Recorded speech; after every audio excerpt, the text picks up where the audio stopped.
नमस्कार, मैं डॉक्टर रुचिका सिंह, दीनदयाल उपाध्याय गोरखपुर विश्वविद्यालय से assistant professor in geography department. आप सबका लोक नीति की तरफ से आयोजित इस डेवलपमेंट डायलॉग में स्वागत करती हूँ। And before coming to the panelists, I would like to say that there is a dire need of extending a dialogue which must be based on development, because we are sitting in 2022, and this whole initiative and this whole idea and the person behind this idea is Shri Satendra Tripathi ji.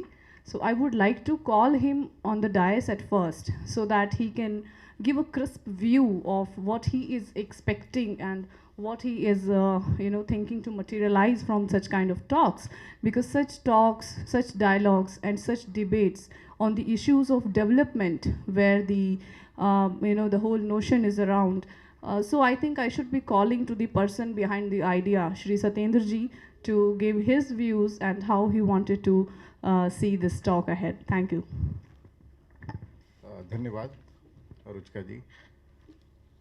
जब मुझे याद है कि 1 साल पहले जब Covid के दौरान हम लोग डिस्कशन कर रहे थे, तो कैसे उत्तर प्रदेश में डेवलपमेंट विकास के अलग अलग आयामों को हम केंद्र में लेके आएँ, इसके ऊपर चर्चा चल रही थी और साकेत भैया का लगातार उसमें मार्गदर्शन मिल रहा था।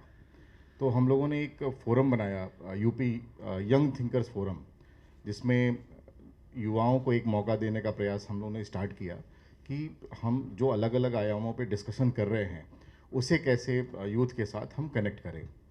और उसका पहला सेशन हुआ कोविड के दौरान ही, जिसमें मनी राम माधव जी का मार्गदर्शन मिला और भी अन्य मंत्रियों का, कुछ सेक्रेटरीज़ का भी हमें मिला मार्गदर्शन। और उसके बाद से लगातार एक क्रम चलता रहा। विकास डेवलपमेंट डायलॉग का जब आइडिया आया तो उसमें यह था कि कोविड के दौरान भारत ही नहीं पूरा विश्व संघर्ष कर रहा था, और एक प्रश्न सभी के मन में लगातार आ रहे थे कि क्या विकास की जो परिकल्पना हम लेकर आगे चल रहे थे वो काफ़ी हैं या फिर हमें और आगे बढ़ के देखने की आवश्यकता है। तो उसी क्रम में इस डेवलपमेंट डायलॉग को हम लेके आए लोकनीति और यंग थिंकर्स के फोरम के माध्यम से। लोकनीति भारत एक छोटा सा प्रयास है मेरा। जब मैं Indian institute of sciences Bangalore में था तब हम लोगों ने एक लोकनीति टॉक शुरू की, जिसमें पॉलिसी मेकिंग के अंदर पार्टिसिपेशन कैसे बढ़ाया जा सके इसको इंश्योर करने के लिए, और उसमें भी प्रीमियर इंस्टीट्यूट्स में जो बच्चे पढ़ रहे हैं उनका कितना रोल होना चाहिए, क्योंकि सभी जानते हैं कि जो अच्छे ब्रेन्स हैं वो लगभग भारत से बाहर चले जाते थे, तो उनका इंगेजमेंट कहीं ना कहीं अधूरा सा लगता था। उसका एक प्रयास हमने किया कि हम उसे फिर से कैसे इंगेज कर सकें। तो लोकनीति टॉक्स आया। लोकनीति टॉक्स धीरे धीरे मैच्योर हुआ और वो लोकनीति इंडिया एक थिंक टैंक के रूप में डेवलप हुआ, जिसमें हम लोगों ने 3 मुख्य कार्यक्रम तय किए। खजुराहो लिटरेचर फेस्टिवल जो खजुराहो में होता है, साहित्य महोत्सव, एक ऐसा एक प्रयास हमने किया कि जिसपे अलग अलग साहित्यकार और जो समसामयिक चर्चाओं पे अपना विचार रखते हैं उन लोगों को एक प्लेटफॉर्म देने का प्रयास हमने उसमें किया। फिर दूसरा रहा इंडिया नेपाल बायलैटरल। नेपाल के साथ भारत के जो रिश्ते हैं वो एक सभी को पता है कि वो घर का एक रिश्ता है, और उसमें कहीं ना कहीं चाइना के रोल की वजह से वो कड़वाहट सी एक आई। फिर उसको कैसे आप दूर करें, फिर से एक आपस में कैसे उसको उस प्यार को वापस बढ़ाएं, उसका प्रयास हमने वहाँ के यंग थॉट लीडर्स को इंगेज कर किया। और पहला इंडिया नेपाल बायलैटरल जो इसी हयात होटल में लास्ट ईयर हुआ, उसमें साकेत जी भी एक पैनल में इकोनॉमिक के ऊपर बात कर रहे थे। उस देश से भी काफ़ी बड़े लोग आए, शशांक कोइराला जी आए और कुछ सरकार के कुछ और भी अन्य ऐसे पदाधिकारी आए, और भारत से भी उत्तर प्रदेश खासकर 3 मंत्रियों ने शिरकत की और माननीय मुख्यमंत्री जी ने उसका डिनर होस्ट किया, और वहाँ पे हमारी चर्चा आगे थोड़ी सी बढ़ी। उसी क्रम में हमने इस डायलॉग को भी स्टार्ट किया, जिसमें हम उत्तर प्रदेश सेंट्रिक कैसे विकास के मॉडल को हम डेवलप कर पाएंगे, क्योंकि पूरा विश्व देख रहा है कि बदलते हुए हालात में इस कोविड के समय पूरा विश्व ये कहता है कि जो विकास होगा वो एशिया से होकर गुजरेगा और एशिया में भी भारत का एक प्रमुख स्थान होगा। तो उस स्थान में उत्तर प्रदेश का स्थान कहाँ हो, इसके ऊपर एक चर्चा करने की आवश्यकता है। अलग अलग आयामों पे हमारे जो एक्सपर्ट्स हैं वो 2 सेशंस में उसको रखने का प्रयास करेंगे। इकोनॉमिक पे बात होगी, वर्ल्ड ऑर्डर की बात होगी, डिप्लोमेटिक रिलेशंस की बात होगी। उत्तर प्रदेश के पास ये सारी सुविधाएं हैं, चाहे वो एग्रीकल्चर सेक्टर हो, इंडस्ट्री हो, हेल्थ केयर हो, सॉफ्ट पावर की बात हो, वहाँ हर जगह उत्तर प्रदेश अच्छा कर सकता है। तो वहाँ पर कैसा हो वो रोड मैप, उसकी चर्चा हमारे जो एक्सपर्ट्स हैं आज के दो सत्रों के, वो उस पर चर्चा करेंगे। और मुझे आशा है कि हम फिर ऐसे कार्यक्रम और भी आगे कर पाएँ। इसके लिए आप सभी आए यहाँ हम लोग को सुनने के लिए, आप सभी का धन्यवाद। और मैं रुचिका जी से आग्रह करूँगा कि इस सेशन को आगे बढ़ाएं। धन्यवाद। Thank you, Satyendra ji. And I must say that we all appreciate the efforts you are putting to bring this dialogue up because Bharat की संस्कृति की जब बात करते हैं तो भारत में हमेशा संवाद की संस्कृति रही है. It always encourage the dialogues because it brings transparency and it brings inclusivity. So with this view, we are very grateful that you start this initiative. And here I would like to at first introduce our eloquent, impressive, and well-versed panels. And we have Mr. Saket Mishra, who is currently advisor to the Purvanchal Vikas Board. And sir is having more than 25 years of experience in financing and banking. He is graduated with an honors degree in economics from St. Stephen College in Delhi and completed MBA from IIM Calcutta. And I think introduction to sir will take whole 1 hour. I was saying the same thing while I was sitting with him because he's having too many achievements in his career. Next panelist we have today Ms. Gauri Dwivedi. She is having an interest in the field of economics, geopolitics and arts. She is alumnus to Delhi School of Economics and LSR. She recently published a book, Blinkers of How Will the World Counter China. And she will be talking about the lessons what UP can learn from the world to rediscover the idea of development. And then we have our another panelist, Mr. Vinod Kumar Yadav ji. He is development economist and associated with Abhyuday Foundation. He's a social worker and he has a huge work experience in the area of education and public health sector. So I think he'll be introducing towards the different dimensions of education and public health sector. So I would first like to start with Mr. Saket Mishra ji to initiate the talk. Please go ahead.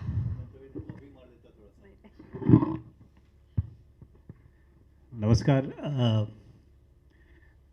धन्यवाद लोकनीति को, सत्येंद्र जी को बुलाने के लिए। और जैसा उन्होंने कहा, नेपाल का जो डायलॉग था, बहुत कम जगह पे मैंने देखा है कि नेपाल को भारत के साथ हम लोग जब नॉर्मली बात करते हैं तो एक छोटे भाई की तरह उनको ट्रीट करते हैं। और वो पहला एक कॉन्फ्रेंस थी, समिट था, जिसमें सब लोग बराबरी की और खुल के बात कर रहे थे। तो काफ़ी सकारात्मक हुआ था और आशा है कि जो कुछ उसमें सुझाव आए थे उस पर कुछ काम भी होगा। सत्येंद्र जी के बारे में मैं एक चीज़ ज़रूर कहूँगा कि अधिकतर लोग कोशिश ये करते हैं ऐतिहासिक रूप से कि उत्तर प्रदेश में, मैं पूर्वांचल का हूँ, पहले पूर्वांचल से भाग करके लखनऊ आए, लखनऊ से भाग करके दिल्ली बॉम्बे गए। सत्येंद्र जी जो कि काफ़ी इस्टेब्लिश थे, पार्टी में भी, आरएसएस में भी और इंडिया फाउंडेशन के लिए भी जो कार्य कर रहे थे, वो सब छोड़ करके आकर के लखनऊ में लोकनीति को सेटअप करना, यंग थिंकर्स फोरम सेटअप करना आसान काम नहीं है। मैं भी छोटा मोटा काम करता हूँ यहाँ पे, तो जो कभी कभी अड़चनें आती हैं दिन डेली की, उससे आदमी हताश बहुत आसानी से होता है। तो सत्येंद्र जी, आपका अभिनंदन, साधुवाद कि लगे रहो आप यूपी के लिए काम कराने के लिए। मैं 10 मिनट का समय दिया था तो मैं 10 मिनट में ही बोलूँगा।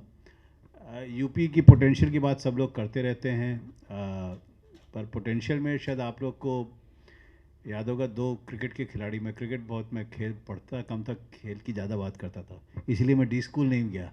मैंने कैट की पढ़ाई ज़्यादा की कि डी स्कूल ना जाना पड़े कभी, क्योंकि पढ़ाई सीरियस होती थी। एक थे काम्बली, एक थे सचिन तेंदुलकर, दोनों ने ऑलमोस्ट सेम टाइम पे शुरू किया था, दोनों का पोटेंशियल सेम था। काम्बली ने जहाँ तक मेरा ख्याल है 2 या 3 डबल सेंचुरी मारी थी आते ही, और उसके बाद 4 साल के अंदर फेड आउट कर गए थे। तो यूपी का जो पोटेंशियल है वो तो बहुत है, किंतु पोटेंशियल के 2 ही विकल्प होते हैं, या तो आदमी उस पर वो बेस बना करके आगे बढ़ता है, या वेस्ट ऑफ रिसोर्स हो जाता है, जो कि काम्बली थे, और सचिन तेंदुलकर दूसरे एग्जाम्पल हैं। तो मैं जब आ रहा था यहाँ पे तो मैंने गूगल किया था कि गांधी जी का एक कोटेशन था कि the difference between what one does and what one has potential to do can solve most of the world's problems, and I think that's very true for UP's development also. हम लोग के पास अपार potential है। अभी सत्येंद्र जी का introduction सुनते हुए मैं सोच रहा था कि 4 मुख्य मुद्दे हैं प्रदेश के लिए और विकास के लिए, और ये काफ़ी अच्छा टाइम है हम लोग के लिए, क्योंकि इस बात में सोचने के लिए, क्योंकि कोविड है, दुनिया में इकॉनमी में 3% 4% जो भी जीडीपी डिस्ट्रॉय हुई है, ट्रेड कम हुआ है, तो और यूपी में इलेक्शंस भी आ रहे हैं, तो इसलिए ये अच्छा समय है सोचने का कि हम लोग को क्या करना चाहिए। तो मुझे लगता है 4 मेन बिंदु हैं।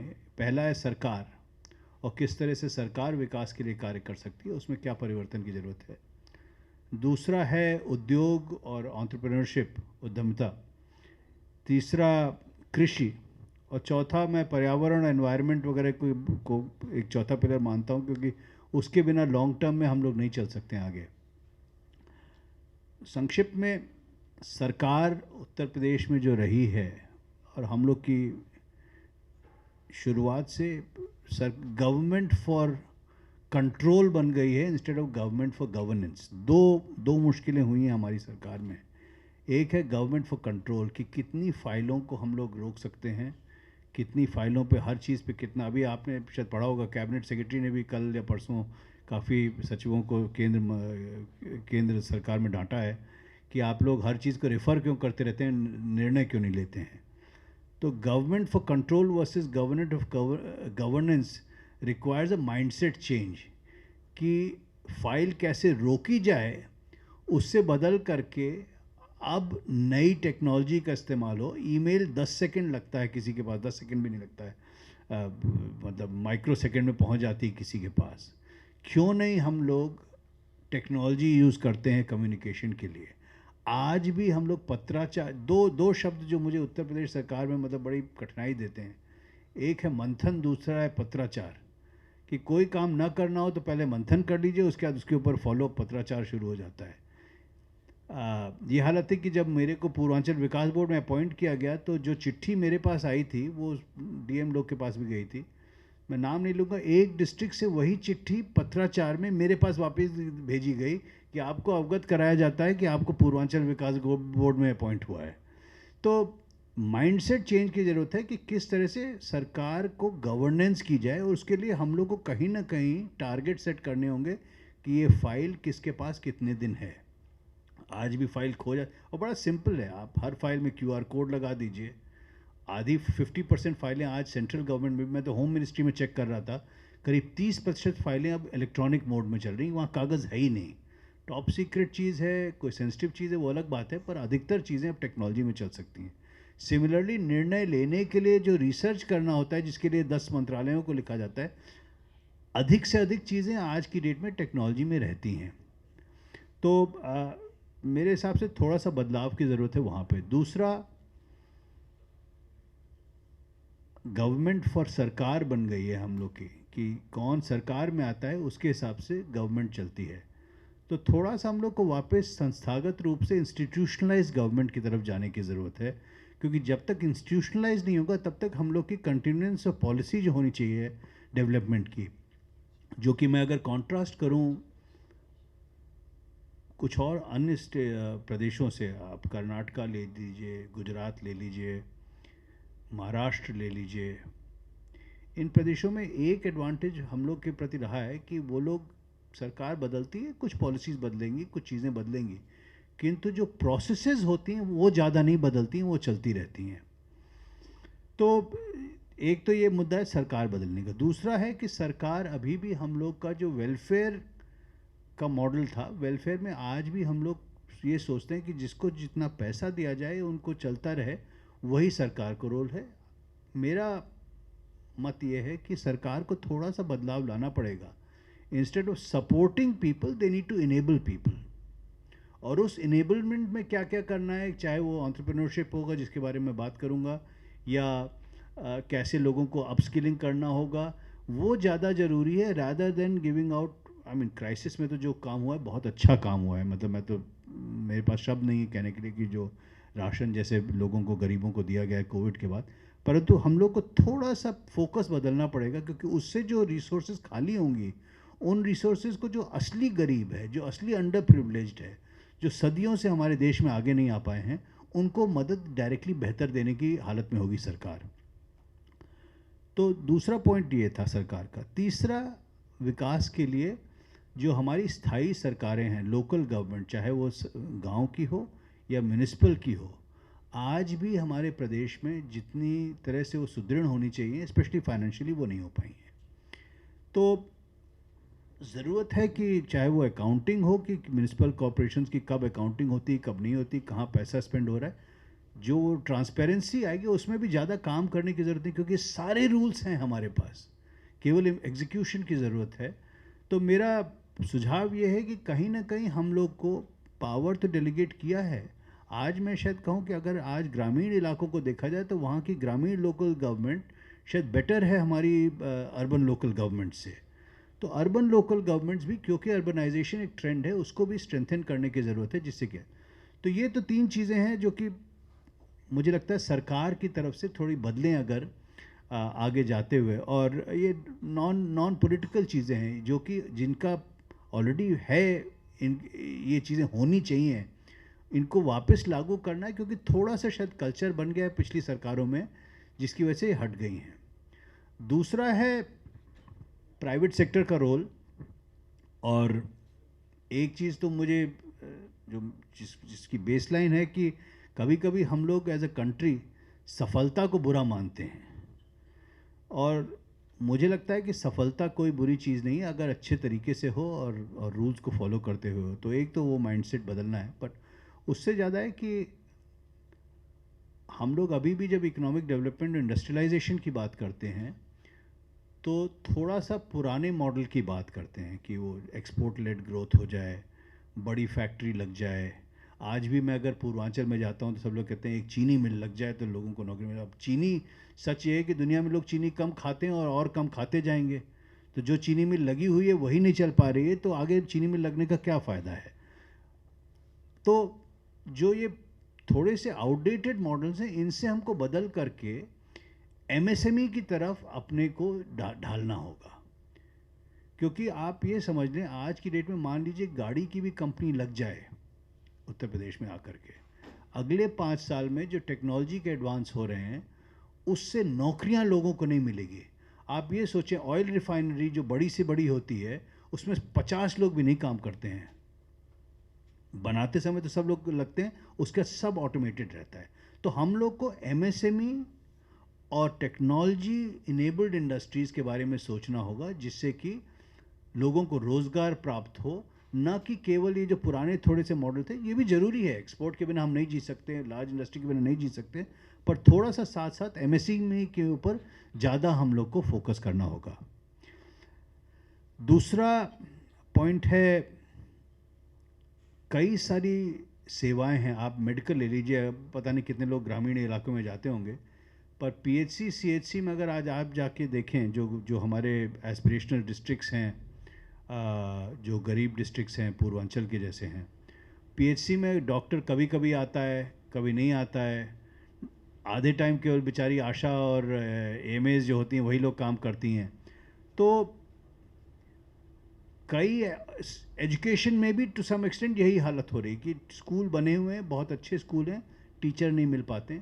तो कहीं ना कहीं हम लोग को path towards provision of some of these services in a PPP model as a first step करने की क्योंकि आज अगर मान लीजिए पीएचसी, जब मैं छोटा सा एग्जांपल लूँगा, पीएचसी में अगर किसी हम लोग मान लीजिए साल का 2 लाख 5 लाख 10 लाख जो भी सरकार खर्च करती है पर पीएचसी, उतने में अगर हम लोग स्टैंडर्ड स्पेसिफाई कर दें कि आपको इतने दिन डॉक्टर देना होगा, इतने दिन इतनी दवा देनी होगी, वो स्टैंडर्ड के हिसाब से, और वो शुरू हो सकता है पीपीपी के साथ, but eventual result should be कि पीएचसी जो डिलीवरी है सर्विसेज की, स्टैंडर्ड्स क्या होंगे वो सरकार तय करे, उसकी मॉनिटरिंग सरकार करे, पर जहाँ तक हो सकता है वहाँ तक निजी क्षेत्र को उसमें इस्तेमाल किया जाए।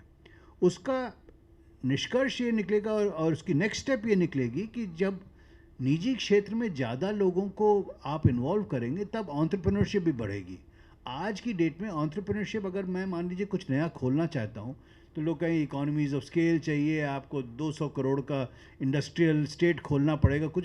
अगर मान लीजिए कल बिड किया जाए कि हर डिस्ट्रिक्ट के 5 पीएचसी को एक आदमी को दिया जाए, तो बहुत सारे लोग उभर करके आएंगे जो कि स्वयं चलाएंगे पीएचसी को, वहाँ पे लोकल को नौकरी। मैं पीएचसी केवल एक उदाहरण के रूप में यूज़ कर रहा हूँ, पर यही चीज़ एजुकेशन में हो सकती है, यही चीज़ राइट टू इन्फॉर्मेशन, मतलब जो ये राशन कार्ड वगैरह की उपलब्धियाँ होती हैं इनमें हो सकती। कई सारी चीज़ें हैं जिनको हमें थोड़ा थोड़ा सोचना चाहिए कि सरकार की रिसोर्सेज को रिलीज़ करने के लिए, जिससे सरकार, जो मोदी जी कहते हैं मैक्सिमम गवर्नेंस मिनिमम गवर्नमेंट, उस तरफ जाए कि सरकार कंट्रोल करे कि क्या हो रहा है, ना कि हर चीज़ में सरकार ही जा कर के दे, क्योंकि inefficiencies whether we like it or not होती हैं सरकार में for various reasons, I mean and they hard to leave. So ये छोटी सी चीज़ है। मैं अहमदाबाद की लाइटिंग के बारे में बात करूँ। अहमदाबाद की जो लाइटिंग है पहले म्यूनिसिपल कॉर्पोरेशन को करती थी, उसके बाद उन्होंने शायद किसी फ्रेंच कंपनी को दी है। आज की डेट में 97% लाइट फंक्शनिंग का स्टैंडर्ड सेट है, वो अगर नहीं होता है तो उन लोग को पैसा नहीं मिलेगा। तो इसी तरह स्टैंडर्ड सेटिंग करके हम थोड़ा सा अपना माइंड से, क्योंकि अगर हम अवसर देंगे तभी उद्यमी निकलेंगे हमारे बीच में से, नहीं तो जो मिडिल क्लास है उसके लिए एंटरप्रेन्योरशिप की तरफ जाना बहुत मुश्किल होता है। और एंटरप्रेन्योरशिप नहीं होगी तो आप ये भी समझ लें कि सरकार के पास जितनी, मैं केवल प्रदेश की सरकार की बात नहीं कर रहा हूँ, चाहे प्रदेश हो चाहे केंद्र सरकार हो, सरकार के पास जितनी नौकरियों की ज़रूरत है उतनी कभी देने की कैपेबिलिटी नहीं होगी। आप छोटी सी चीज़ एग्जांपल ले लें, आज टैक्सी ड्राइवर करीब 30 से 40 लाख हैं इस देश के अंदर, और अगर मान लीजिए टेस्ला का जो ट्रेंड चल रहा है वो अगले 10 साल हो 15 साल हो, कहीं ना कहीं पे गाड़ियाँ आ जाएंगी सेल्फ ड्रिवन। जो आज हम सबके घर में धीरे धीरे वॉशिंग मशीन आ रही है, वही हाल हो जाएगा गाड़ी का, टैक्सी भी अपने आप चलेगी। तो ये 30 लाख लोग को अगली पीढ़ी में कैसे नौकरी दी जाए, ये केवल एंटरप्रेन्योरशिप से दी जाएगी। तो और तीसरा इसमें एंटरप्रेन्योरशिप में पॉइंट है स्किल सेट्स का। अभी भी हम लोग जो फोकस करना चाहिए आर्टिफिशियल इंटेलिजेंस पे, मशीन लर्निंग पे, वो हम लोग आज भी नहीं कर रहे हैं। बोरिंग चीज़ है शायद, बार बार मैं इसको बोलता रहता हूँ, पर सच ये है कि आगे जा कर के नौकरी पाने के लिए या कोई भी काम करने के लिए 2 तरह के लोग हैं। कुछ लोग होंगे जो कि डेटा को इस्तेमाल करके आर्टिफिशियल इंटेलिजेंस मशीन लर्निंग का उपयोग करेंगे, और कुछ लोग उसमें काम करके उसमें नए प्रोडक्ट्स बनाएंगे। तो हम लोग को बहुत जल्द ही अगर टेक्नोलॉजी के साथ रहना है, और जो कि मोदी जी कर रहे हैं, जैसे एप्पल आ रहा है, एप्पल के आने की वजह से जो यहाँ पे रिसर्च हो रहा है उससे अपने आप बढ़ेगा, पर जैसे हम लोग को डेटा लोकलाइजेशन की ज़रूरत है, आगे चल करके AIML करना होगा। दूसरा, मैंने तीसरी जो चीज़ कही थी वो थी कृषि की। वहाँ पे मैं पूर्वांचल के बारे में ज़्यादा ज्ञान रखता हूँ, तो वहाँ पे सबसे बड़ी क्राइसिस है छोटी जोत की, और दूसरा ये हो रहा है कि फर्टिलाइज़र का जो ओवर यूज़ हुआ है, 2 चीज़ें होती हैं। एक तो छोटी जोत है तो क्रिटिकल मास, बेचारा जो गरीब किसान होता है, जब उसकी प्रोड्यूस निकलती है तो या तो मंडी में जाके बेचता है या सेठ लोग आकर के ख़रीद लेते हैं, उसके पास होल्डिंग कैपेसिटी नहीं होती है। दूसरा है कि over use of fertiliser because of ये जो आर्टिफिशियल हमारा थोड़ा बहुत ट्रेंड रहा है कुछ क्रॉप्स को इनकरेजमेंट देने का, उससे जो विविधीकरण होना चाहिए क्रॉप्स में वो नहीं हो रहा है। और तीसरा प्राइसिंग पावर जो किसानों के पास होना चाहिए, जिसके लिए एफपीओ वगैरह करने की कोशिश हो रही है, वो जरूरत। तो कृषि क्षेत्र में धीरे धीरे ऑर्गेनिक फार्मिंग वगैरह तो आ जाएगी, पर सबसे ज़रूरी है कि जो एफपीओ का एग्जाम्पल है ये हम लोग को फोकस तरीके से एग्जीक्यूट कराना होगा। गोरखपुर यूनिवर्सिटी तो कर रही है, जैसे कितने 100 या 150 एफपीओज़ की बात हो रही थी वहाँ करने की, वैसे ही हर इलाके की यूनिवर्सिटी में हर प्रधान को समझाने की ज़रूरत है। क्योंकि एफपीओ तो करना बड़ा आसान होगा, जो सबसे 2 अमीर ज़मींदार लोग होंगे वो अपना एफपीओ बना लेंगे, पर ज़रूरत है कि प्रधान और कोटेदार के लेवल पे भी किस तरह से एफपीओ का बेनिफिट जा सकता है छोटे किसान को, वो दिया जाए। आखिरी चीज़ मैं एनवायरनमेंट के बारे में बोलूँगा कि जो हम लोग भाग रहे हैं डेवलपमेंट के लिए, आज छोटी सी बात है, जिस फर्टिलाइज़र के ओवर यूज़ से केचुए वेचुए हट गए हैं ज़मीन में से, जिसकी वजह से अब जब भी बारिश होती है, जो अब वाटर लॉगिंग की प्रॉब्लम दिन प्रतिदिन गाँव में बढ़ जाती है, वो इसलिए बढ़ती है क्योंकि ज़मीन इतनी कड़ी हो गई है कि पानी फ्लो ही नहीं करता है। जो पहले सोख हो जाता था वो फ्लो करके या तो कहीं कोने में इकट्ठा हो जाता है, महीनों महीनों पड़ा रहता है। तो थोड़ा सा हम लोग को, चाहे वो ऑर्गेनिक फार्मिंग हो या वाटर हार्वेस्टिंग हो, आप पंजाब को देख लें, आज पंजाब सूखा पड़ा हुआ है, तो again because of poor farming habits, bad crops, विविधीकरण नहीं है फसलों का। तो water harvesting, water management, waste management, इस पे फोकस करना है, क्योंकि अगली पीढ़ी अगर ठीक तरीके से ज़िंदा रहेगी तभी ये सारा विकास वगैरह होता रहेगा। पर अगर मान लीजिए पानी नहीं पीने को मिलेगा और अगली क्राइसिस हम लोग के पास होगी कि पानी नहीं पीने को है, तो चाहे जितना विकास होगा हम लोग आगे नहीं बढ़ पाएंगे। तो ये 4 मुद्दे थे जिनको मैं, और कुछ नहीं, बस डिस्कशन पर्पसेस के लिए आप लोग के सामने रखना चाहता था। और 2 फाइनल रिमार्क्स मेरे होंगे कि जो स्टेटस को है वो अब उत्तर प्रदेश के लिए ऑप्शन नहीं है। अगर भारत को 5 ट्रिलियन की इकॉनमी बनना है तो 1 ट्रिलियन हम लोग को यूपी से कंट्रीब्यूट करना होगा। यूपी में 1 ट्रिलियन से ज़्यादा का भी पोटेंशियल है। तो हम लोग को कहीं ना कहीं जो इनर्शिया है अपने सिस्टम्स में, चाहे वो बिजनेस प्रैक्टिस में हो, चाहे एग्रीकल्चर में हो, उसमें बदलाव लाने की ज़रूरत है। और दूसरा, ये सब कार्य करते हुए तब तक हम लोग अपने को विकासशील नहीं बना सकते जब तक कि जो गांव का सबसे गरीब है उसको भी साथ में अवसर और एक्सेस टू वेल्थ क्रिएशन नहीं होगा। धन्यवाद। Thank you so much, sir, for giving this crisp view, like how UP should proceed in way of developing itself. And you have aptly summarized that UP being a big state, having a bigger responsibilities to carry forward this notion of development. And the way you talked about that we have to rely on the indigenous ways of development and not this bargained Western idea of developing the bigger sectors and you know, the big industries. Rather, we should have more focus on MSMEs. So thank you so much for your visions. And now we have Miss Gauri Dwivedi ji with us, and I think she will be giving us some of the outlines or brief idea about the way of UP, which UP can, you know, borrow by the developmental ideas from the other countries. Thank you, ma'am. Thank you for that, Ruchika, and thank you, Saket ji, for putting forth a very clear vision of where we see.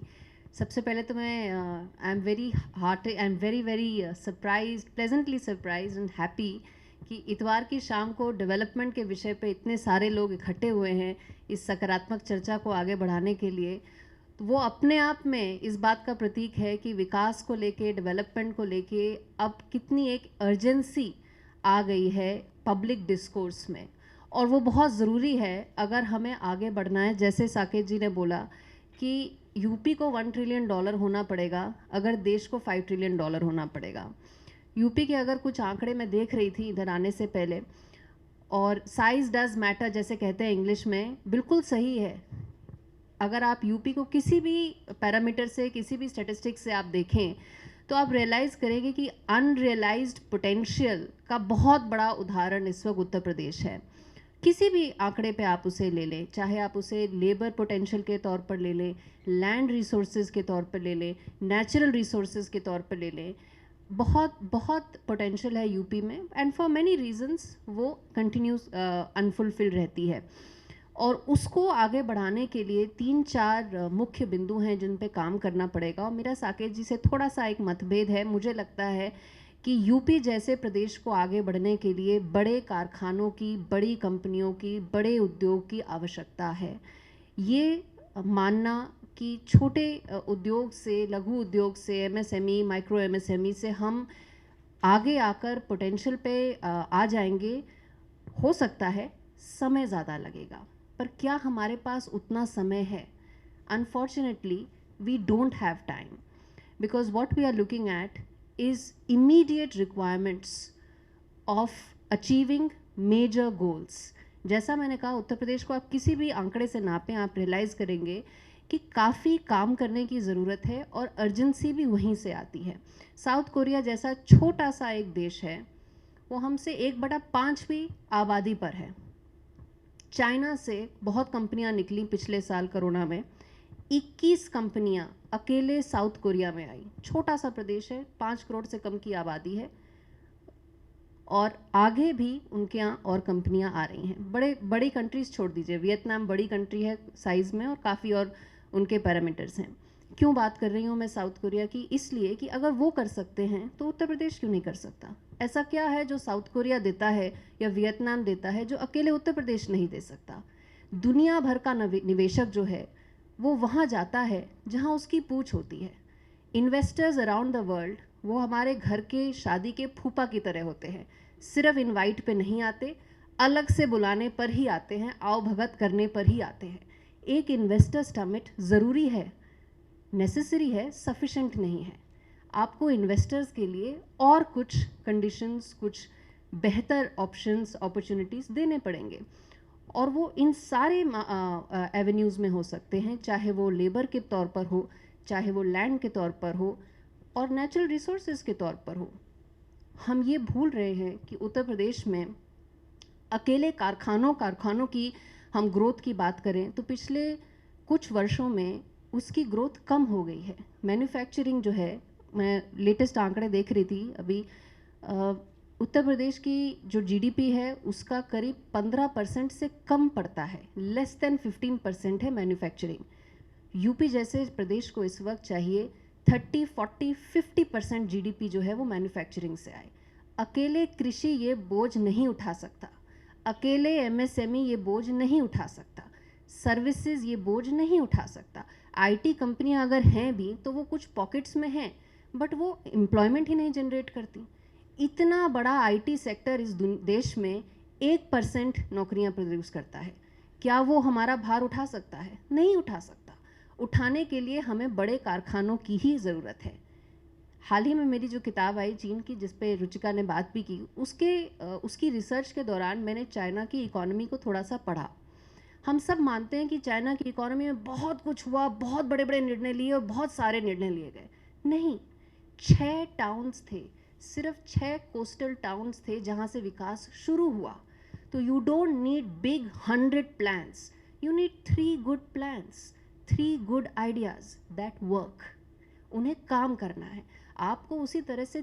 ठीक है, आप 6 coastal towns ना बना के 6 बड़े SEZ पे काम कर सकते हैं, 4 बड़ी इंटीग्रेटेड टाउनशिप्स पे काम कर सकते हैं। जैसा मैंने कहा, इन्वेस्टर वहाँ ज़रूर आता है जहाँ उसकी पूछ होती है, और उसे चाहिए ले दे के वही 4 चीज़ें। उसे थोड़ा टैक्स में छूट चाहिए, उसे ये चाहिए कि रोज़ रोज़ जो है उसको कोर्ट कचहरी के चक्कर ना काटने पड़े। जुडिशियल ओवररीच का जो एक बहुत ज़बरदस्त केस बन गया है इंडिया में, उसके ऊपर कहीं ना कहीं एक लगाम लग जाए, और जो बेसिक रिक्वायरमेंट्स है लेबर की और लैंड की, वो सब उसकी पूरी हो जाए। उसके बाद वो कहीं भी आने को तैयार है। इस वक्त इंडिया की जो लेबर कॉस्ट जो हैं वो करीब 40 से 50% कम है इन छोटे छोटे आसियान कंट्रीज़ से। अमेरिका की छोड़िए आप, और डेवलप कंट्रीज़ की छोड़िए, ये छोटी छोटी Vietnam, South Korea, Indonesia, Thailand, इन कंट्रीज़ से वेजेस हमारे कम हैं। और अगर कम है तो उसका फ़ायदा कंपनियां ले सकती हैं, और वो लेंगी किस प्रदेश में आके? उत्तर प्रदेश जैसे प्रदेश में। यहाँ पे आपके पास जोग्राफिकल एक बहुत बड़ा लैंड है जिसको आप यूज़ कर सकते हैं, एक्सप्लॉइट कर सकते हैं।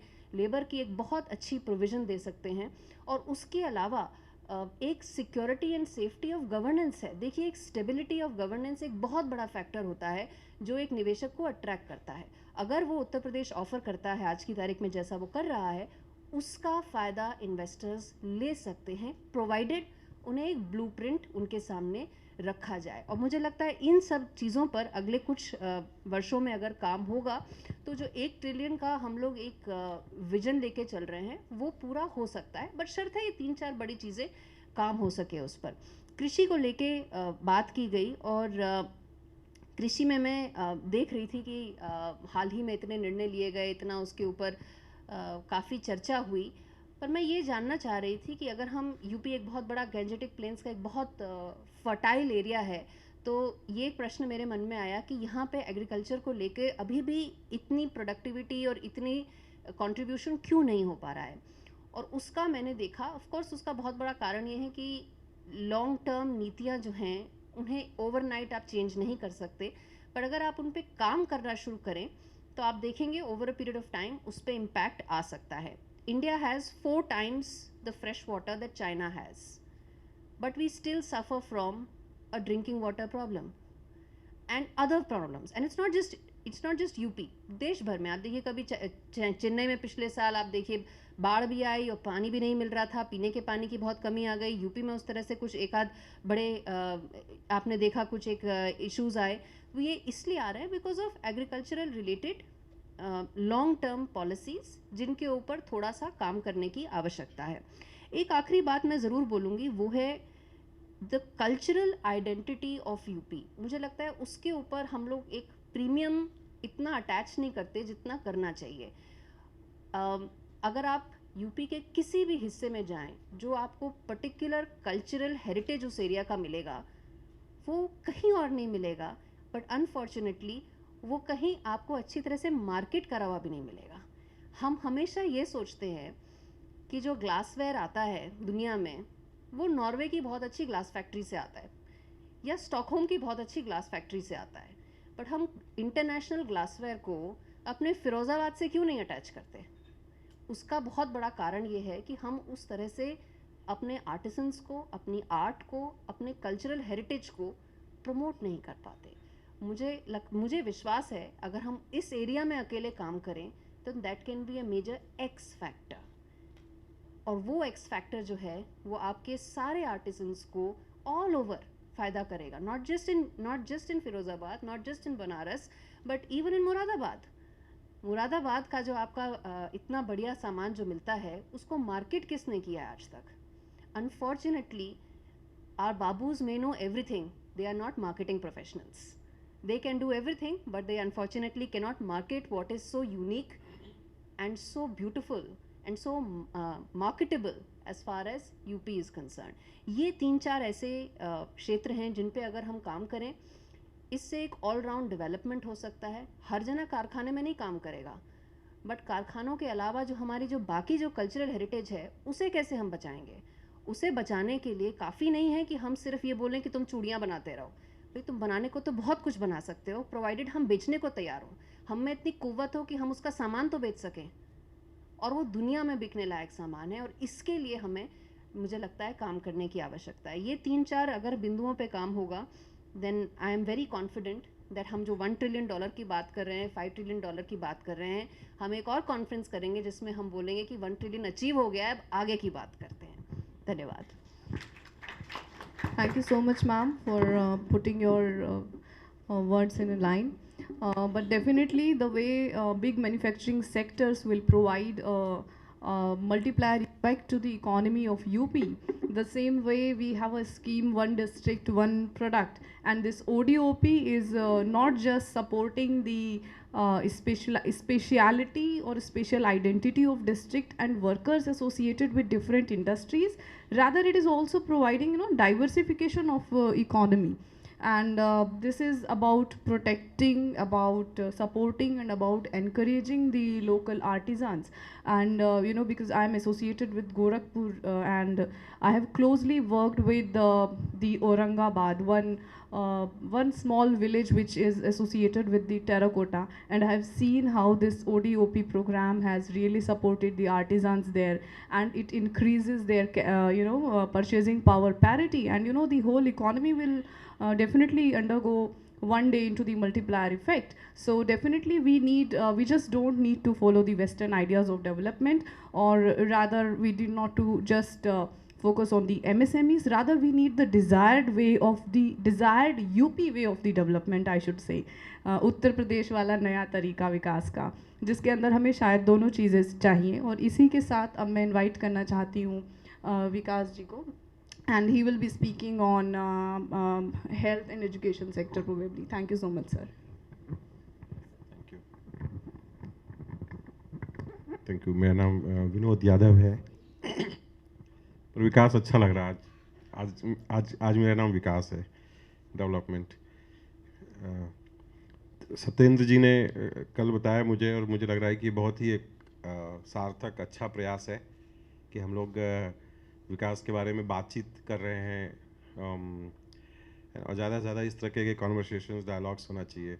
अनफॉर्चुनेटली उतना होता नहीं जितना हम चाहते हैं। बहुत सारी बातें अभी डेवलपमेंट के बारे में हम लोग कर ही रहे हैं। सबसे बड़ा जो डिस्कशन होता है इसमें कि डेवलपमेंट है क्या। अलग अलग लोगों से पूछिए, चिंतकों से तो वो उनका अलग है। गांधी जी का हिंद स्वराज पढ़ा, जहाँ जब मैं पहली बार सत्येंद्र जी से मिला तो हम लोग हिंद स्वराज यात्रा पे थे प्रयाग से काशी तक, बजरे में बैठ के प्रोफेसर्स के साथ में BHU के, और उनके हिसाब से डेवलपमेंट अलग है।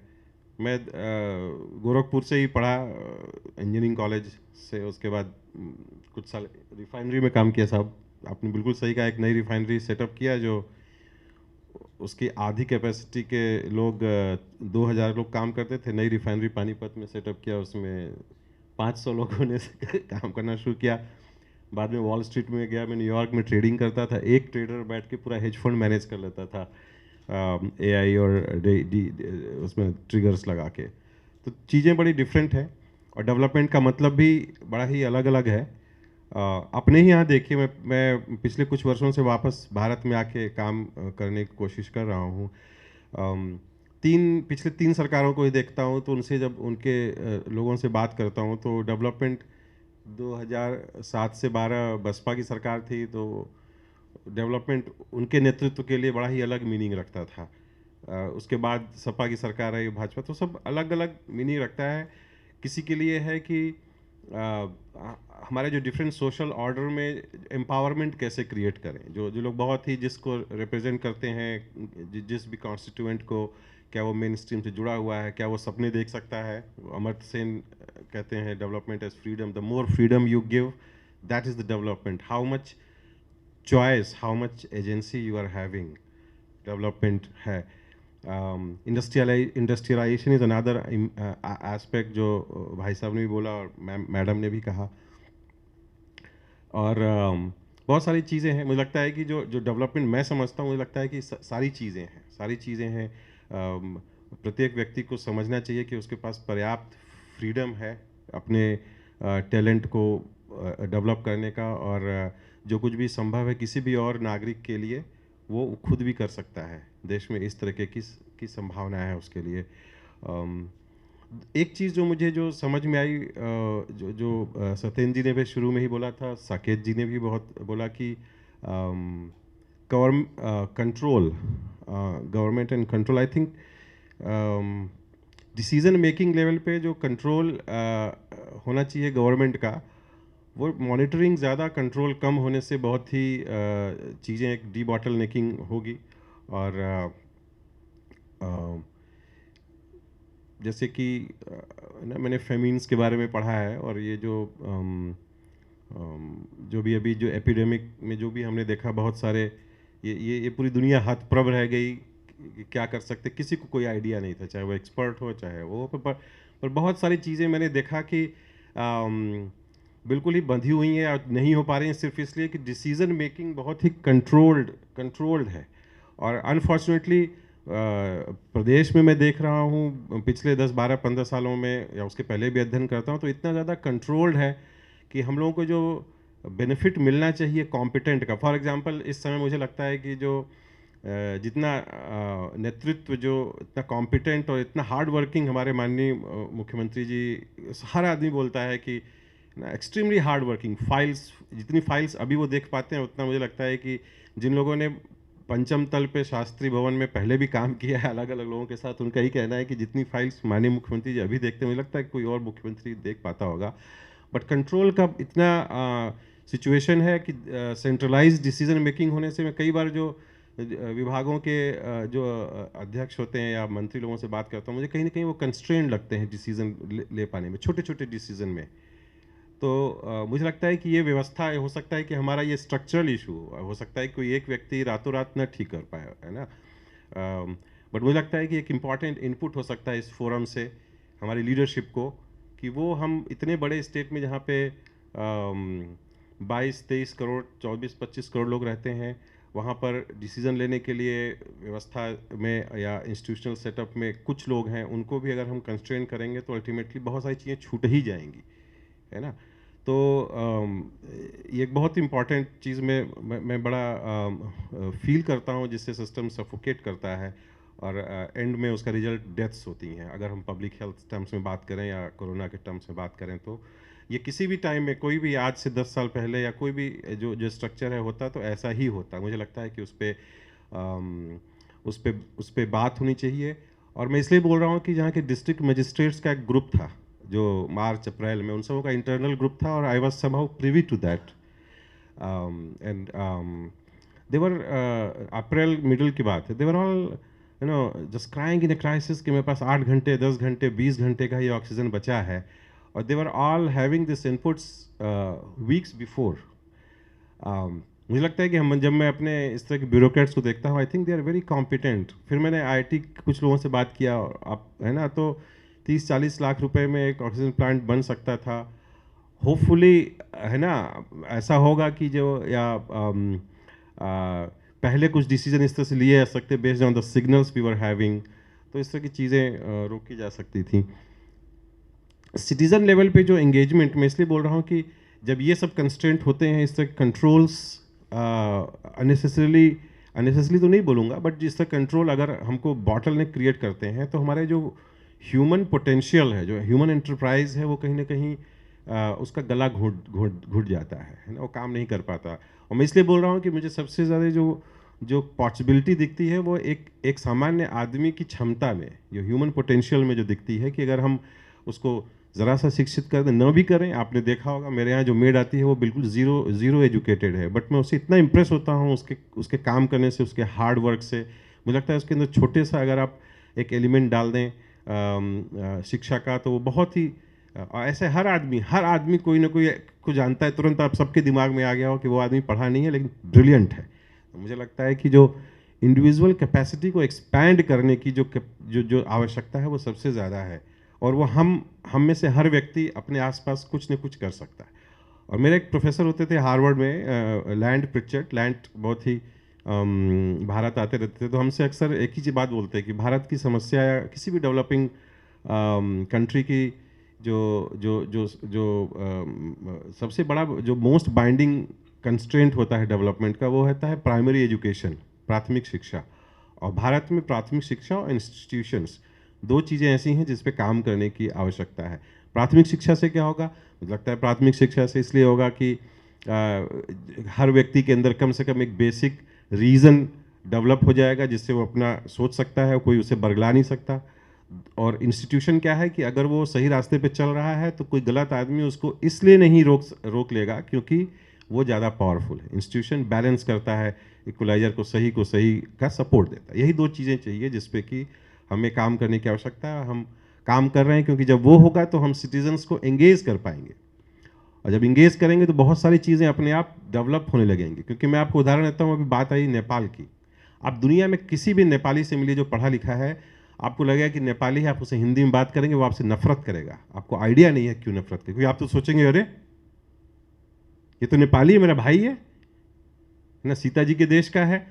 अगर आप उसे दोस्ती कर लेंगे तो बताएगा कि जो भाई साहब ने बोला ना, साकेत जी ने, छोटा भाई समझते हैं, they hate to hear this कि हम छोटे भाई हैं, क्योंकि हमारा छोटा भाई तो उन्होंने सम्मान में बोल दिया। हम लोगों की साइकी क्या है? हम लोगों की साइकी यही है जो दिल्ली में हम नॉर्थ ईस्ट वालों के लिए अननेसेसरली रखते हैं। मैं पढ़े लिखे लोगों की बात नहीं कर रहा हूँ, मैं एक आम जन सामान्य की बात कर रहा हूँ कि उससे आप बात करेंगे। मैं जाता था स्टोर में, काउंटर पे कोई बॉस्टन में मैं जब रहता था तो काउंटर पे वो दिखता था वो नेपाली भाई, तो मैं तुरंत से हिंदी में बात करने लगता था। उसे समझ में आती थी 100% हिंदी, लेकिन वो सिर्फ अंग्रेजी में बात करता था। और 3-4 बार मैंने पूछा तो उसने बोला कि don't talk to me in your language, I don't understand your language. हमने कहा बट मुझे पता है तुम नेपाल से हो, तुम्हारा नाम लिखा हुआ है। जैसे नहीं, डोंट टॉक टू मी। फिर मैंने उसको दोस्ती किया तो बोला कि आप सभी लोग हमको जो है ना यहाँ पर भी बहादुर समझते हैं। ये चीज़ बहुत ही गंभीर है, क्योंकि इस तरह से हम अपने दोस्तों को लूज करते हैं। आपको पता है, मैं क्षमा चाहता हूँ कि थोड़ा सा मैं डिविएट हो जाऊंगा, बट ये जो इनजस्टिस का जो फीलिंग है, बहुत ही छोटी सी भी होती है ना, फील होती है।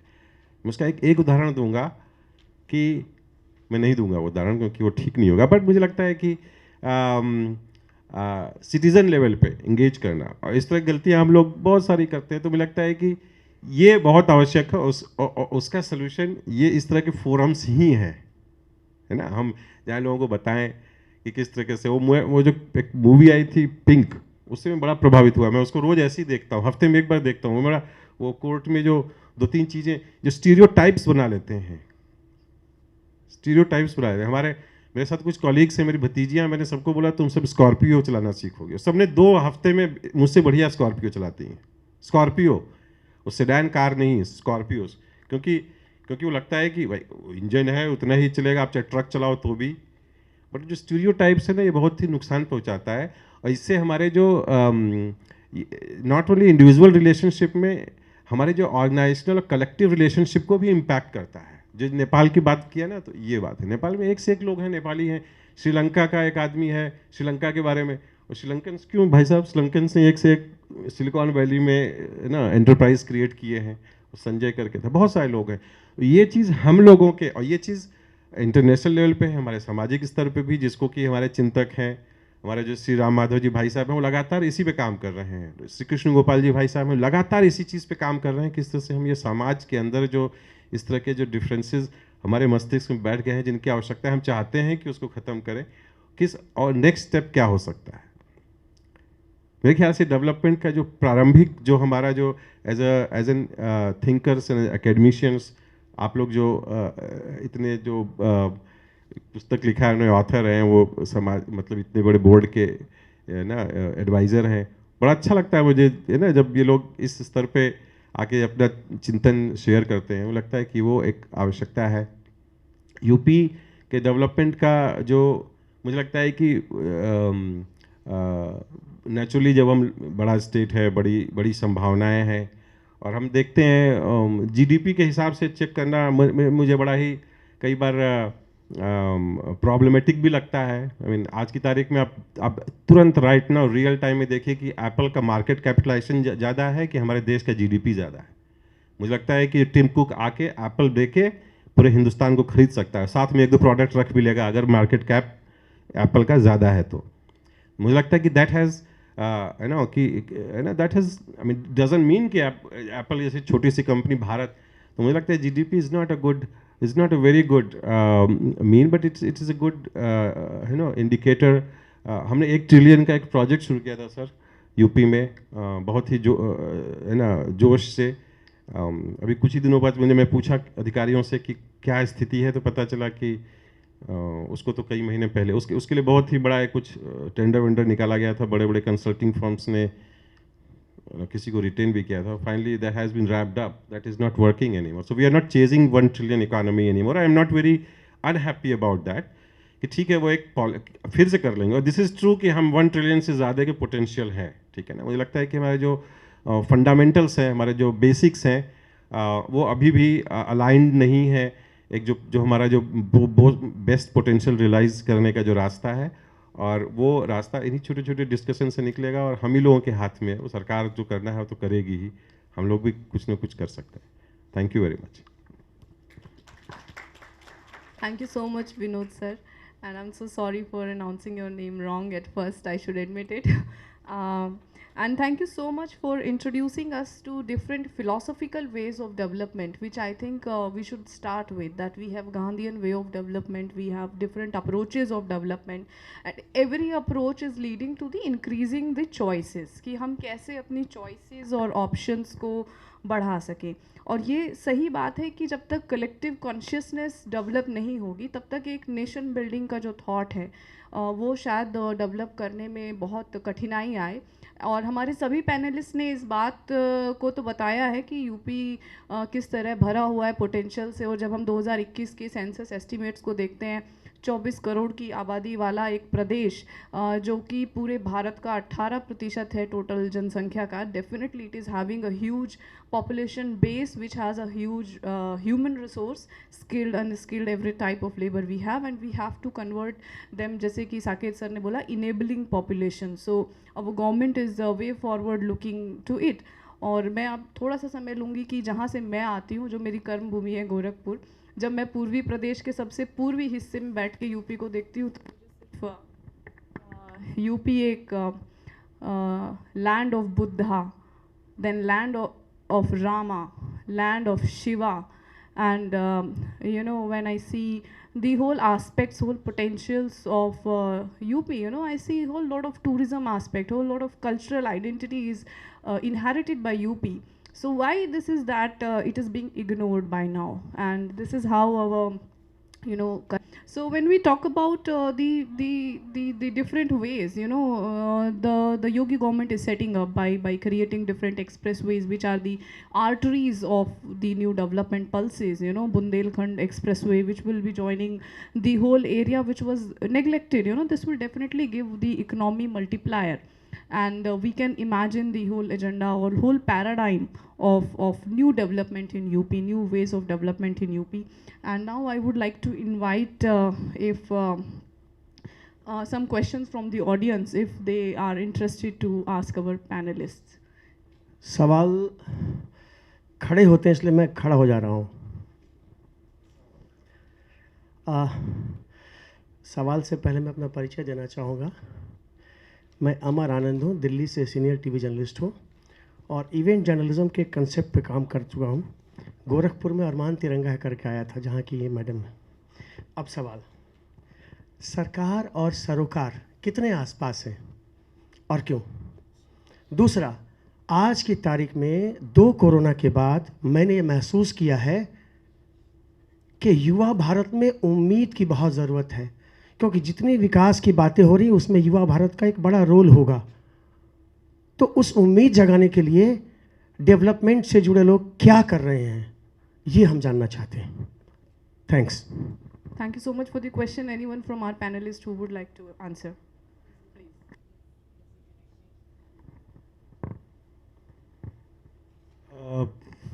मैं वैसे सरकार में तो नहीं हूँ कि, पर हाँ, प्रॉक्सिमिटी है, एडजेसेंसी है थोड़ी सी.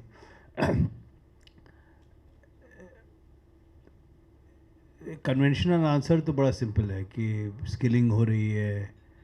एमएसएमई मंत्रालय 10,000 करोड़ का फंड शुरू कर रहा है स्टार्टअप्स के लिए, जिसके लिए मैं भी कटोरा लेके उनके सामने हूँ इस समय.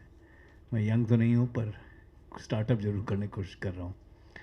तो देखिए, प्रोसेस में बदलाव तो हो रहा है. मुझे जो विकास जी वो कह रहे थे कि शायद करेक्ट अपॉर्चुनिटी की तरफ, नहीं, विकास जी आपने बदल दिया था ना नाम, विकास जी है ना. I'm so sorry, Vinod ji. नहीं तो मैं, नहीं तो करेक्ट क्या होगा, विकास या विनोद?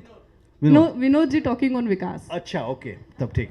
मैंने सोचा कि वो लिखा गलत था तो मैंने, ठीक. तो सही, एक तो अभी भी मुझे लगता है जो हमारी एजुकेशनल पॉलिसी है उसमें बहुत ज़्यादा बदलाव की ज़रूरत है. हम लोग करीब, you know, by literature everything is important. मैं खुद आर्ट्स लाइन से हूँ, किंतु एंड ऑफ द डे अगर इकोनॉमिक 100 रुपया देखा जाए, उसमें प्रोडक्टिव डायरेक्ट प्रोडक्शन कहाँ से आएगा वो डिटरमिन करता है कि कितना soft and everything else is comes in. तो थोड़ा सा हम लोग को फोकस की ज़रूरत है अलॉन्ग विद कॉलेज और मे बी बिफोर कॉलेज। जो जर्मन सिस्टम है वोकेशनल एजुकेशन का, कि लोग जा कर के इंडस्ट्री में बैठ जाएं, मतलब वहाँ पे 15 साल के बच्चे जाके बैठ जाते हैं, वहीं पे डॉक्टरेट ख़त्म करके निकलते हैं, वो थोड़ा बदलाव की ज़रूरत है। दूसरा, काम तो हो रहा है। देखिए, फैक्ट ये है कि अगर आप बेंगलोर में जाके देखें, और मैं बीच बीच में जाता था आईएम्स वगैरह में इस समय, और बुढ़ापे का एक मज़ा ये होता है कि आदमी थोड़ा सा तजुर्बे के साथ देख लेता है कि जब मैं निकला आईएम से तो हम लोग, मतलब अगर दूसरे दिन तक नई नौकरी मिलती थी, लड़के लड़कियां सब लोग रोने लगते थे। आज की डेट में बड़ी बड़ी कंपनियां जाके खड़ी होती हैं उनके सामने, और स्पेशली दक्षिण भारत के लोग अगर आप देखें और वेस्ट के देखें, वो लोग बड़ी कंपनियों को मना कर रहे हैं। आज मैं अभी आया हूँ, मतलब घर पे बहुत ही गरीब परिवार का बच्चा इंजीनियरिंग करके आया है, इंजीनियरिंग कर रहा है इस समय उड़ीसा में। उसके पास ऑलरेडी हुनर है, ऑफ़र आ गया है, वो लड़का ऑफ़र मना कर रहा है कि नहीं, मैं तो अपना खुद शुरू करूँगा। तो आज पहली बार मुझे लग रहा है कि आत्मविश्वास पैदा हो रहा है कुछ इलाकों में। तो इकोसिस्टम है। आखिर क्या चाहिए होता है आदमी को जब शुरू करता है? उसको चाहिए होता है कि भाई कल अगर मैं घुस जाऊं तो कोई बड़ा सेठ आकर के मेरे को ख़त्म ना कर दे, जो कि हर देश में रिस्क होता है, हमारे देश में ज़्यादा रिस्क है।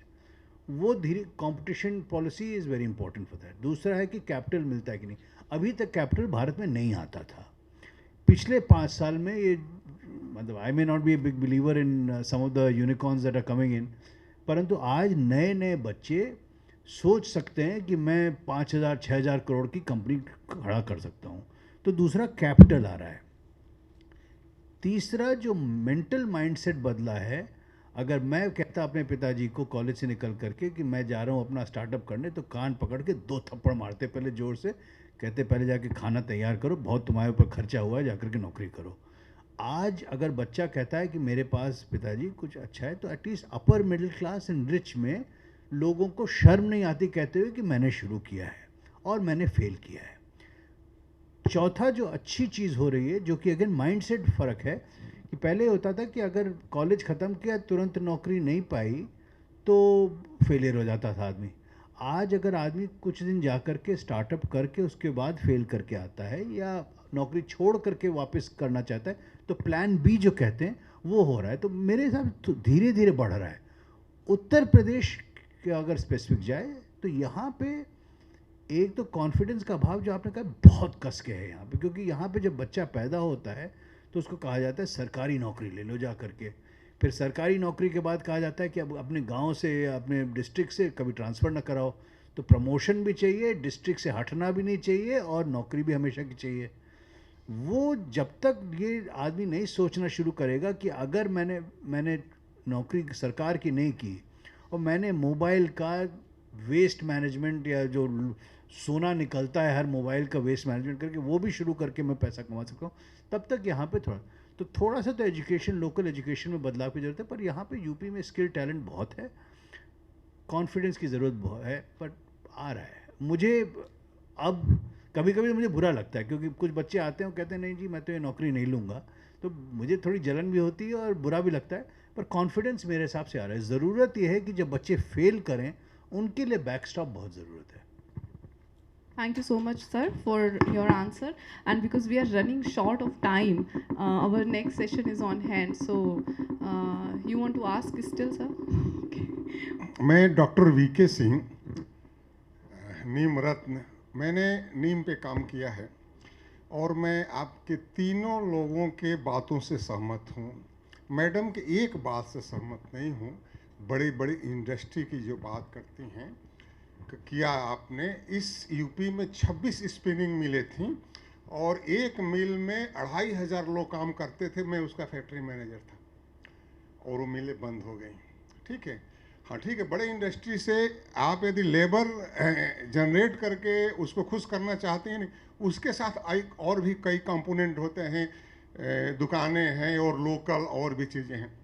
मैं ताइवान गया था, ताइवान की अभी चर्चा हुई, और वहाँ सब्जेक्ट था रूरल टूरिज़्म, और हम वहाँ 10 दिन रुके थे और 10 दिन में हमको घुमाया गया रूरल टूरिज्म। आज मैं बनारस का रहने वाला हूँ, विदेशी आता है बनारस में, गिने चुने क्या है, विश्वनाथ मंदिर है, घाट है, सारनाथ है, और अधिक अधिक खुश हुआ तो किला देखने चला गया रामनगर। उसके पास ऐसा कुछ नहीं प्लान है कि आप कहीं उसको घुमा सकें। क्या आपने रूरल टूरिज्म पैदा किया? हम लोग गए थे एक जगह देखने के लिए, वहाँ से वो गांव में ले गया 50 किलोमीटर दूर। वहाँ पे क्या था? कुछ नहीं था। वो जो गन्ना पेरते हैं ना, वो वाली मशीन जो गांव में गन्ना पेरते हैं वो था, और चारों तरफ से उसमें वो खिलौने लगे हुए थे। हमने वहाँ जाके 500 रुपये का खिलौना खरीद लिया, सामान खरीद लिया, उसका गुड़ भी खाया, गन्ना भी लिया। तो इस तरह से डेवलपमेंट क्यों नहीं हो सकता? दूसरी चीज़ कि गवर्नेंस नहीं है, बिल्कुल मैं इनके पास है तो 100% सहमत हूँ। आज भी बहुत चेंज हुआ। ओके, मेरा क्वेश्चन है ना, लोकल संसाधनों को पकड़िए। आप मिड डे में खाना देती है, उसमें क्या आंवला देती हैं? क्या लोकल प्रोडक्ट है? नीम पे आपने काम किया है क्या? आज शुरू से ही नीम लोकल प्रोडक्ट है। हमारी दादी नानी उसको बीन करके अपना जीविकोपार्जन करती थी, उसके लिए कोई प्लानिंग नहीं है। तो मैं कहना चाहता हूं कि क्या गवर्नमेंट के गवर्नेंस और लोकल संसाधनों के उपयोग का कोई आपके पास वो दूसरा है? धन्यवाद। Thank you so much sir for सरकार से शॉर्ट नहीं हूँ, क्वेश्चन। तो मैं ये नहीं बोलूँगी कि सरकार का ये करना है और उनकी तरफ से जवाब नहीं दूंगी। मेरी आवाज़ काफ़ी बुलंद है बिना माइक के भी, पर मैं सिर्फ ये बोलना चाहूँगी, क्योंकि आपने बोला कारखानों के बारे में, तो दुनिया में बहुत ऐसे टाउन्स हैं, इंडस्ट्रियल टाउन्स, जिन्होंने एवोल्यूशन देखा। समय कम है तो मैं आपको गैरी एक टाउन है यूएस में, which was known as the steel capital of United States and of the world. But मैं आपको ये बता रही हूँ कि दुनिया में इंडस्ट्रियलाइजेशन जब होता है और री इंडस्ट्रियलाइजेशन होता है, तो सारी टाउन्स एंड इकोसिस्टम और जो लोकल इकोनॉमी है वो री इवॉल्व करती है। That is a process of evolution, आप उसे नकार नहीं सकते। आप जहाँ तक स्पिनिंग मिल्स की बात की, you have to look at the future. अब आप उसको तो रिवाइव नहीं कर सकते हैं, राइट? तो there has to be a way forward कि आप उसे कैसे आगे की इकोनॉमी से जोड़ सकें।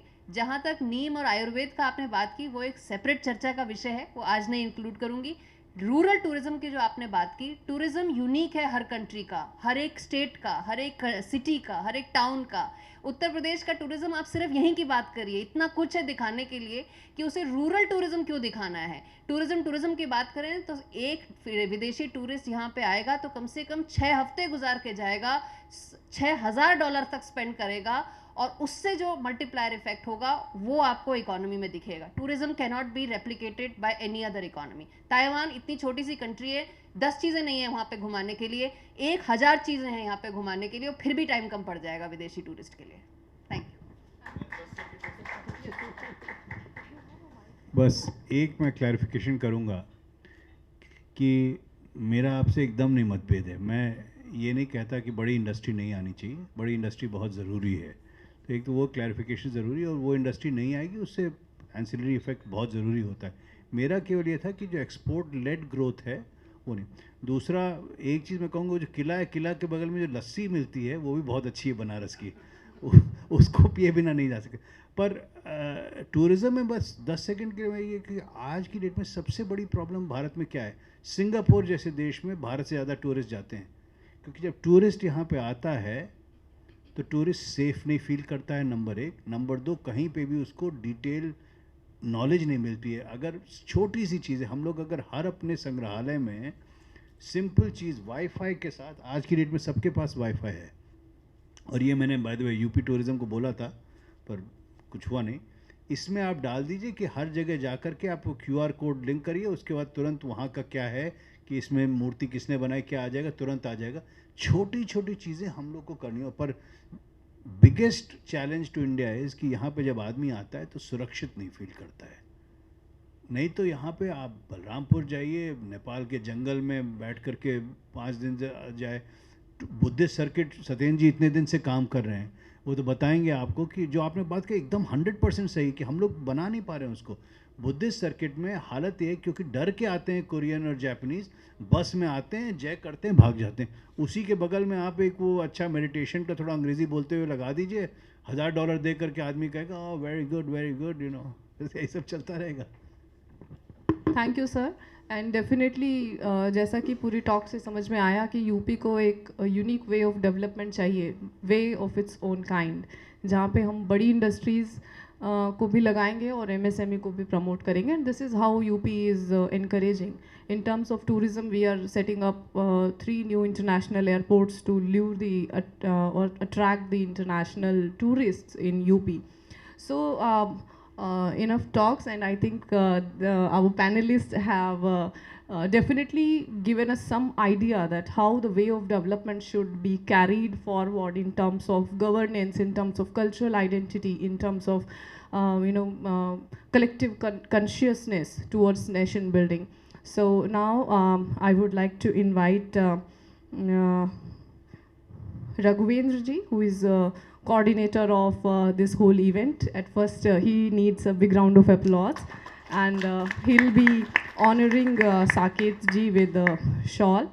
Thank you so much, sir, as a panelist to be with us, and thank you, Raghuvendra ji, for conducting and coordinating this nice event, which is the need of time.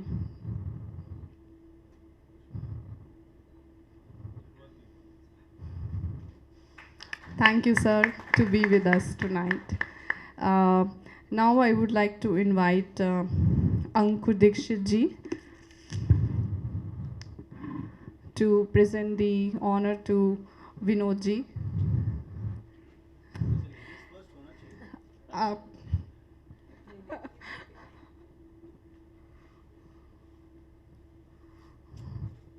Thank you so much, sir, to be with us. And now I would like to present the honor to Gauri ma'am.